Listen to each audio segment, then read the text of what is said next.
Hello students, welcome to my channel Physics by Subhash sir.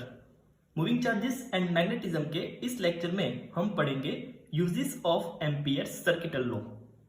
Amperes circuital law का first application हम पढ़ेंगे to find magnetic field due to a very long straight conductor carrying electric current using Ampere's law. कोई एक long straight current carrying wire है। इस current carrying wire की वजह से इस वायर से बाहर के किसी पॉइंट पे और इस वायर के अंदर के किसी पॉइंट पे अगर हमें मैग्नेटिक फील्ड फाइंड करनी है तो वो कैसे फाइंड करें वो हम यहां पर समझेंगे बाय यूजिंग एम्पियर्स लॉ। तो यहां पर हमें जो वायर दिया हुआ है उसमें से स्टेडी करंट फ्लो हो रहा है I। वायर की रेडियस दी हुई है A। अब इस वायर के सेंटर से किसी r जितने डिस्टेंस पे किसी पॉइंट P पे हमें मैग्नेटिक फील्ड फाइंड करनी है।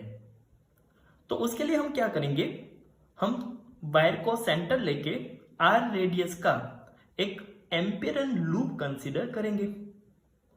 अब इस वायर के लिए इस एम्पियरन लूप के किसी भी पॉइंट पे मैग्नेटिक फील्ड की डायरेक्शन फाइंड करनी है तो उसके लिए हम right hand thumb rule use करेंगे। इस वायर को इस तरह से हाथ में पकड़ेंगे और जिस डायरेक्शन में करंट फ्लो हो रहा है उस डायरेक्शन में हम थंब की डायरेक्शन रखेंगे। तो फिंगर्स जिस डायरेक्शन में कर्ल होगी उस डायरेक्शन में उस पॉइंट पे मैग्नेटिक फील्ड होगी। तो यहां पर आप देख सकते हो हम जिस डायरेक्शन में इस एम्पियर लूप के एलिमेंट्स लेंगे उसी डायरेक्शन में मैग्नेटिक फील्ड की डायरेक्शन होगी। एम्पियर सर्किटल लॉ इस एम्पियर लूप के लिए अप्लाई करें तो वो कुछ इस तरह से हो जाएगा। From Ampere's law close integration of B dot dl equal to mu zero summation of I। जैसे कि हमने आगे बात की कि इस एम्पियरन लूप के सभी पॉइंट पे dl vector and magnetic field B vector एक ही डायरेक्शन में होगी।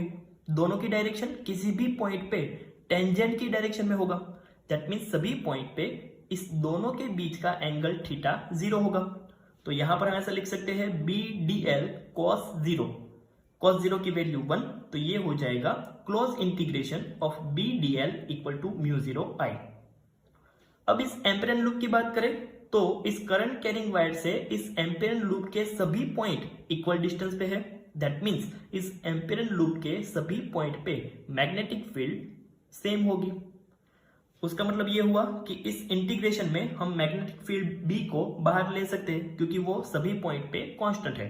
तो ये हो जाएगा B close integration of dl equal to mu zero summation of I। तो इस वायर में से टोटल करंट फ्लो हो रहा है I, इसलिए वो हो जाएगा I। अब इस एम्पियरन लूप के सभी एलिमेंट का अगर हम एडिशन करें तो वो इस सर्कल के सर्कमफरेंस जितना हो जाएगा जो होगा यहाँ पर 2 pi r। So close integration of dl equal to हो जाएगा 2 पाई r। तो ये इक्वेशन हो जाएगा B 2 pi r equal to mu zero I। हमें मैग्नेटिक फील्ड B फाइंड करनी है तो B को सब्जेक्ट बनाएंगे तो ये हो जाएगा B equal to mu zero I upon 2 pi r। इस इक्वेशन के ऊपर से हम लिख सकते हैं कि करंट कैरिंग वायर के बाहर के किसी भी पॉइंट पे magnetic field B 1 upon r के प्रोपोर्शनल में होती है। अब हम बात करते हैं कि इस करंट कैरिंग वायर के अंदर के किसी पॉइंट पे अगर हमें मैग्नेटिक फील्ड फाइंड करनी है तो उसका इक्वेशन क्या होगा। तो वो इक्वेशन हम अब डिराइव करते हैं। लेट सपोज अब इस वायर के सेंटर से किसी r1 डिस्टेंस पे किसी पॉइंट पे हमें मैग्नेटिक फील्ड फाइंड करनी है। ये r1 डिस्टेंस A से छोटा है। दैट मीन्स ये डिस्टेंस वायर के अंदर के किसी पॉइंट पे है। तो फिर से हमें यहां पर एम्पियर्स सर्किटल लॉ अप्लाई करना है। तो उसके लिए हमने r1 रेडियस का एम्पियरन लूप कंसीडर किया हुआ है। अब इस पूरे वायर में से टोटल I जितना करंट फ्लो हो रहा है, लेकिन हमने एम्पियर सर्किटल लॉ में देखा कि किसी भी क्लोज लूप के लिए उस लूप के अंदर जितना करंट फ्लो हो रहा होगा उसको ही हम टोटल करंट में कंसीडर करेंगे।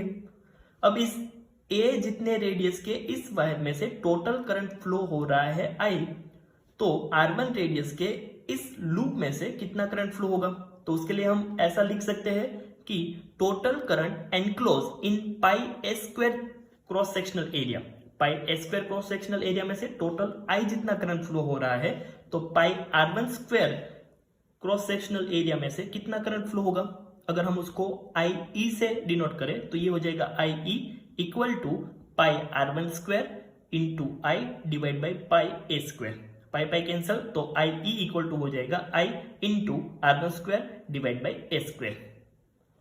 अब इस एम्पियन लूप के लिए एम्पियर सर्किटल लॉ अप्लाई करें तो B close integration DL equal to mu zero I E. इस एम्पियन लूप में से आई ई करंट फ्लो हो रहा है, इसलिए total current enclose by this loop I E. इस लूप के सभी पॉइंट पे मैग्नेटिक फील्ड कांस्टेंट होगा, इसलिए यहां पर हमने इंटीग्रेशन के बाहर मैग्नेटिक फील्ड को रखा हुआ है। अब इस सर्कल के सभी एलिमेंट को अगर हम ऐड करें तो वो टोटल हो जाएगा इस सर्कल के सरकमफेरेंस जितना। तो close integration DL equal to हो जाएगा 2 पाई R1। बी को सब्जेक्ट बनाएंगे तो ये हो जाएगा B equal to mu zero I E की यहां से हमने वैल्यू रखी हुई है, तो mu zero I R1 square divide by A square divide by 2 pi R1 cancel, तो ये हो जाएगा b equal to mu zero I divide by 2 pi A square into R1। That means wire के अंदर के किसी पॉइंट पे magnetic field b distance r के प्रोपोर्शनल में होता है, that means b proportional to r। अब वायर के लिए उसके सेंटर से सभी पॉइंट पे मैग्नेटिक फील्ड वर्सेस डिस्टेंस का अगर हम ग्राफ ड्रॉ करें तो वो कुछ इस तरह से हो जाएगा। सेंटर पे मैग्नेटिक फील्ड 0, सेंटर से जैसे जैसे हम वायर के सरफेस की ओर जाते जाएंगे, लेकिन वो वायर के अंदर का किसी पॉइंट है, इसलिए b proportional to r, so b proportional to r। At surface of the wire magnetic field maximum हो जाएगा, तो at r equal to a, क्योंकि यहां पर हमारा वायर जो है उसकी रेडियस a है, तो जब r इक्वल टू a हो जाएगा तब मैग्नेटिक फील्ड मैक्सिमम हो जाएगी, जिसको हमने b मैक्स से डिनोट किया हुआ है। वायर से बाहर के किसी भी पॉइंट पे b proportional to 1 upon r होता है, इसलिए यहां से आगे b proportional to 1 upon r, इस तरह से मैग्नेटिक फील्ड चेंज होगी। तो इस तरह हमें long straight current carrying wire के अंदर के किसी पॉइंट पे एंड बाहर के किसी पॉइंट पे मैग्नेटिक फील्ड का इक्वेशन याद रखना है।